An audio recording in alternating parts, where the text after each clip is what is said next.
بسم الله الرحمن الرحيم رب اشرح لي صدري ويسر لي أمري واحلل عقدة من لساني يفقهوا قولي. Respected friends, there is a misunderstanding prevalent amongst many people that there is no one worthy of worship of zakat in the UK. There's a misconception that nobody is entitled to zakat in the UK, that everyone in the UK is relatively well off. Whereas when you look at the statistics to do with poverty, you find that the Joseph Rowntree Foundation, they believe that 1 in 5 households in the UK suffer from poverty. There's a Muslim charity who are UK based and their focus is the UK. They collect zakat from the UK and they distribute it in the UK.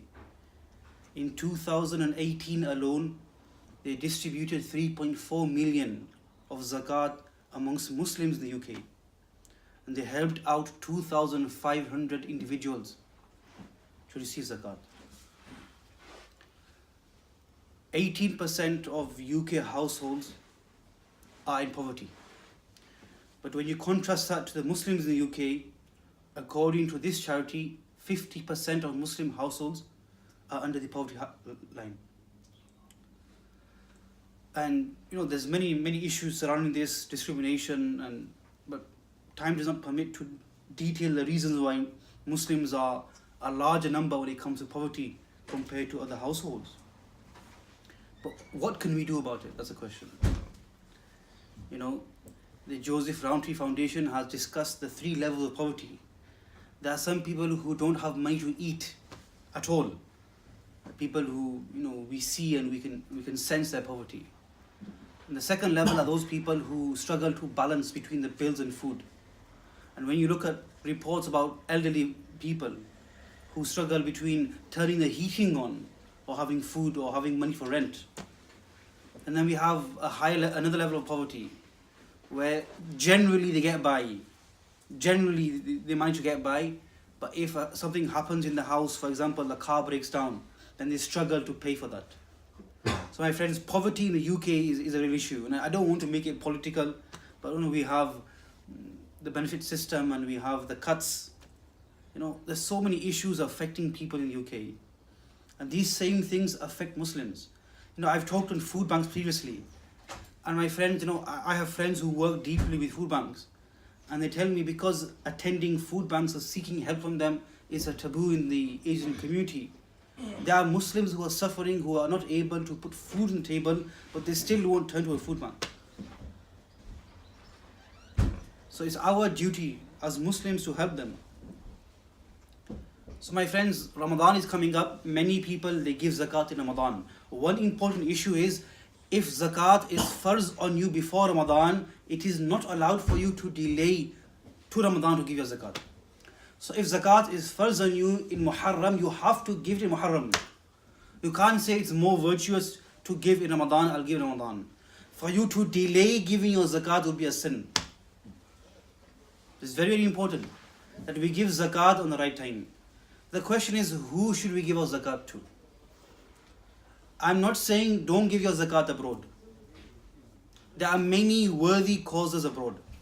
But when we look at the mansha of Shariat, the hadith of Bukhari, when the Messenger sallallahu alayhi wa alihi wasallam sent Mu'adh radiyallahu an to Yemen, what did he say? O Mu'adh, inform them that Allah Ta'ala has made zakat obligatory upon them.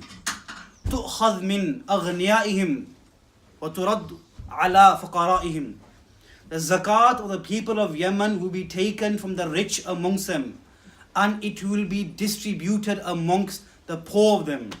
Ibn al-Qayyim rahmatullah alayhi in Zad al-Ma'ad mentions, the Messenger alayhi salatu wasalam commanded Mu'adh to take zakat from the rich and redistribute amongst the poor, not to bring it back to Medina.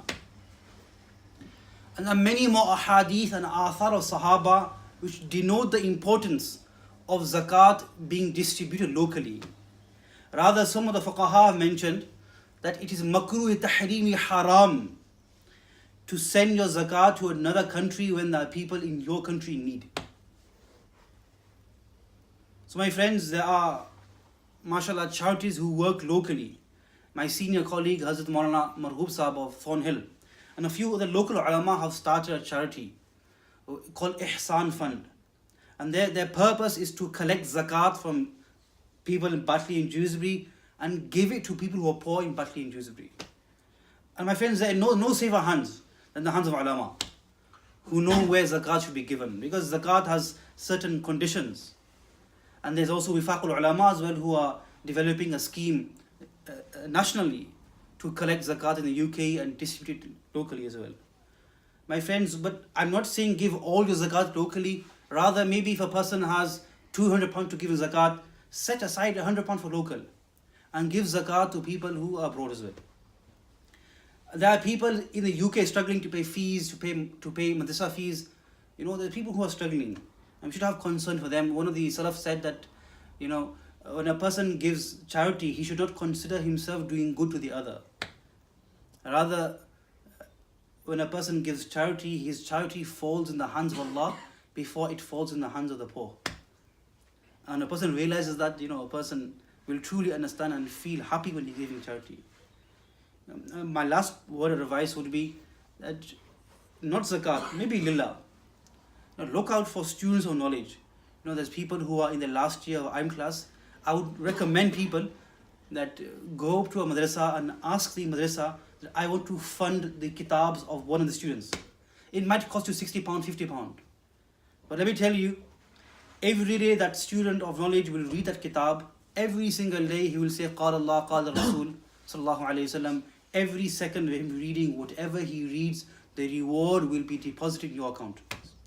Until the day of Qiyamah, whatever good deeds this alim will do, because you facilitated his graduation, you will continue to receive reward for whatever work of deen he does. We ask Allah Ta'ala to grant us the understanding of deen and to eliminate poverty on the world. Wa akhiru da'wana alhamdulillah.